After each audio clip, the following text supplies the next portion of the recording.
Time for a water break. What's up, everybody, man? Welcome back, man. We are back, man. I know it's been a minute. Man. We haven't done one of these in a while, man. Welcome, man. This is another water break with the Water Cooler Talk podcast, man. My name is Nick Frazier, and the other person you see, my co-host. Tell them who you are, boss. Marcus Fitzpatrick, let's go. Yes, sir, man. We are in the building, man. Thank y'all so much for continuing to show us some love, man. Continuing to rock with us. Continuing to rock with the Water Cooler Talk podcast, man. We are here. Man, we're having fun doing this, man. We haven't done one of these in a minute. And shout out to my guy Doyle. He was interested in seeing it, so we're back. We're gonna do this thing again, man. We're gonna be here consistently with the water breaks, man. You know how we go. We don't spend no longer than 15, 17 minutes on a topic, man. So let's get into it, man. Man, this water break segment with the Water Cooler Talk, man, we're gonna be talking about the transfer portal, man. The college football transfer portal, man, is active. Seems like a lot of things are going on in the portal right now. A lot of people are jumping into the portal trying to get to that next team of promise, trying to get to that area where they can possibly get some better tape, trying to get to that team to where they can possibly be able to win a national championship or compete. But Marcus, man, what have you seen so far, man, in the portal right now? Who have you seen? What team do you see being the most active? I mean, what have you seen? What's going on, man? What's your thoughts and feelings about this transfer portal right now situation in this new NIL era of college football? I think Prime doing what he said he was going to do for his son, man. He retooled that offensive line in Colorado, man. I think that he got a lot of good pieces, a lot of good transfer portal pieces that are ready to go next year, man. I think that Colorado might actually be a scary team next year. I doubt it. There's no hate. Me hate. too, but no hate. It sound good. It sound good. It sounded good, right? It did. It sounded good. I mean, we'll see what happens, man. I mean, I'm looking at it, man, and I was reading something about that when you brought it up. I mean, if you building your team through the portal every year, man, I don't think that's sustainable. Man. You gotta be able to build. Some high. You gotta be able to build a class. I got a question though, Nick. Through high school recruits, man. Where college football is going? No. The transfer. I mean, because let's statistically look at it. A lot of the guys that are in the transfer portal probably will not end up at a school. There are a lot of guys in this transfer portal. There are a lot of guys. We only looking at some of the people that are like. Some of the big time names in the transfer portal. I'm pretty sure. I'm looking at it. I need to find the number, per se, but I want to say that there's over. It may be close to 2,000 names in the transfer portal, maybe. At the moment, I mean, while we doing this, while we talking, I'm doing the research as we talk. And stuff like that. But no, a lot of these guys aren't gonna get picked up by another school, man. Some schools may not need them. You know what I'm saying? So you got a lot of guys jockeying for position to get for a very minute, very small number of positions at other schools. But as an athlete, when you not know what you're doing when you're transferring, would you just transfer and not know that you got a school waiting on you on the other end? That's the one drawback. That's the one drawback of being this transfer portal. Like if this was like NFL free agency, right? If you leave one team, you know that you likely have, I don't know what, maybe 3 or 4 suitors that are interested in your services if you were in the NFL. And college football, man, is not the same. It's just not the same because you're basically giving up a scholarship from one school and you're looking to get to another school in order to get more tape, get more on film for these guys to look at on the NFL level. I mean, I'm looking at the numbers now, and if I'm correct, there are almost 8,500 names. So I was well off. It's like almost 8,500 names in the college football transfer portal right now. That's a lot of names, bro. That's a lot of names. Yeah, Like, I'm in there too though. You see? but that's funny, bro. Yeah. That's funny. That man No, said he not in there forgetting too. that shit. I got 2 more years of eligibility 2 more years of left. eligibility Let's left. go. 2 more years of eligibility left. But yeah, man, the college football transfer portal, man, it's a lot of names in there. It's a lot of guys that gets lost in the transfer portal, man. A lot of guys is gonna get lost in the transfer portal. But what we look at is the guys that are like the cream of the crop, top dogs that are in the transfer portal. Like, for example, a Kyle McCord. You know, Kyle McCord leaving Hey, Ohio why he State. go to Syracuse though? That's what. Like what? Mm, What was that about? it gotta be the Like, money. It must be the money. So man, stop it. It wouldn't be no money in the world to make me. We ain't hooping, I ain't going to Syracuse. must be the money. I can't believe KJ Jefferson leaving Arkansas though, bro. Him and Rocket Sanders. That's gonna be interesting to me because I know one of the destinations that a lot of people talk about KJ going to is Auburn. I mean, Why not? I'm not a fan of that. I'm sorry. I'm not a fan I of. want a quarterback that's gonna help me win though. I like him, but he don't play inspired. I'm not excited about that one right there. I'm not excited about KJ Jefferson coming to Auburn. Speaking of which, Robbie Ashford has entered the portal. He will no longer be with the Auburn Tigers this coming up season. Which is kind of heartbreaking Where you think he gonna because land? my personal opinion on Robbie, man, Robbie's probably gonna end up at he's probably gonna go the Malik Willis route. That's what I see. He's probably gonna end up at a Liberty? I'm not gonna say Liberty, but he's gonna probably end up at a Group of 5 school. And I'm gonna tell you this right now. I wouldn't mind seeing Robbie Ashford in a South Alabama uniform. I would not mind seeing him in a South Alabama uniform. Come on down to the Sun Belt, Robbie. Back to the Alabama, back to the home state. Yeah. Now, wouldn't it be poetic? And I'm not saying this on anything. It would be poetic. Robbie Ashford ends up at the University of South Alabama. He's the quarterback. 2025, when South Alabama plays Auburn in Jordan-Hare Stadium, Robbie Ashford comes back and beats Auburn. Wow. No, that wouldn't be poetic at all. As the quarterback of the South Alabama Jaguars. Boy, that would be some. That's hypothetically speaking. Sipping that juice. I'm just saying, but man, yeah. But no, I think he ends up at a Group of 5 school, in my personal opinion, because he does have a lot of. Robbie has a lot of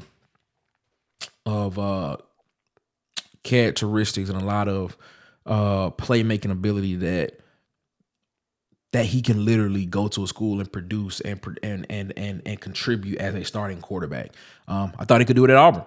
If a coach would have sat down with him and actually helped develop him, because what people fail to realize is Robbie's the 2022 season was his first season really playing college football. For real. Really was his first season playing college football. And, you know, I guess I don't know if there's this stigma still on the athletic dual threat quarterback, but that kind of hurt my heart a little bit that nobody really wanted to sit down and actually groom this man and give him the opportunity to grow over time to become the quarterback that I think he could be. But that's the business of college football. In this whole situation, in this whole new era of NIL, in the NIL world. Another important piece left Auburn. He's in the transfer portal as well. Leading receiver Javaris Johnson has announced his intentions to enter the transfer portal. A lot of people thought he was going to look at the pro route, but he entered the transfer portal, and now he's looking for a new home somewhere else where he can produce and go and become a superstar. Think about us showcasing what we need to do to get Cameron Ward down there, man. Cameron Ward is not coming to Auburn, sir. In my humble opinion. I done looked and seen everybody put up their little posters trying to get him though. In my humble opinion, Cam Ward is not coming to Auburn. That's just my humble my humble opinion, man, I don't think What you think his number is? What we got to offer him, Nick? To get him in I Auburn. don't think they're gonna offer him anything. They're gonna come to Auburn because I feel as if, man, this is my thing, man. I feel as if Hugh Freeze is gonna live and die on this Payton Thorne train, and I think he's already stated that Payton Thorne is gonna be his guy. I mean, he already stated that also as well that, and I'm paraphrasing this, that he didn't know if people knew that Auburn has one of the top quarterbacks coming back in terms of wins, is what he said. So I don't know, man. I don't know, man. He what? That's hey, go watch the interview. Go watch it. He did go watch the press conference. That's what he said. We need to get Trevor Etienne. We don't need any running backs. Running back room is fine. Running back room is fine. I like Trevor Etienne though, bro. Yeah, but the running back room is fine. Running back room is set. There's no need. There's no need to add another running back when you have Jarquez Hunter, when you have Damari Austin, you have Brian Battie, and you have Jeremiah Cobb there. So I mean, there's no need to add another running back to an already crowded room. That need. Where do you think he go then? Good. Where is he coming from? Florida? Yeah.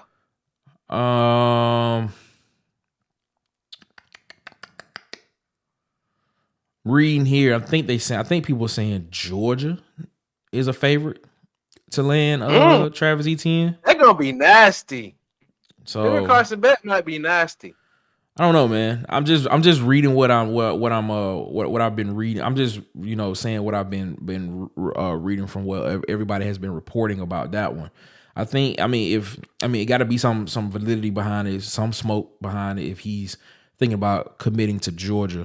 That wouldn't be a bad option because I think Georgia's going to be kind of thin in the running back room possibly as well. Have you seen a list of guys that have entered the transfer portal at Georgia?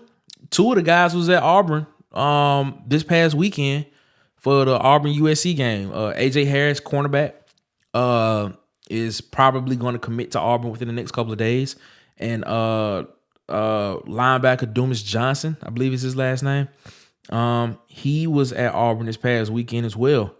And I think Auburn has a legitimate chance to land both of those guys and have them on the defense next year playing. And if that happens, boy, I'm excited about those.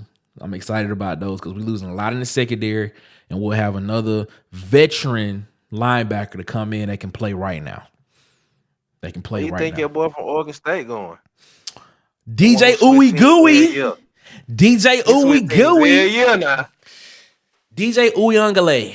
I think Uyunglele, my honest opinion.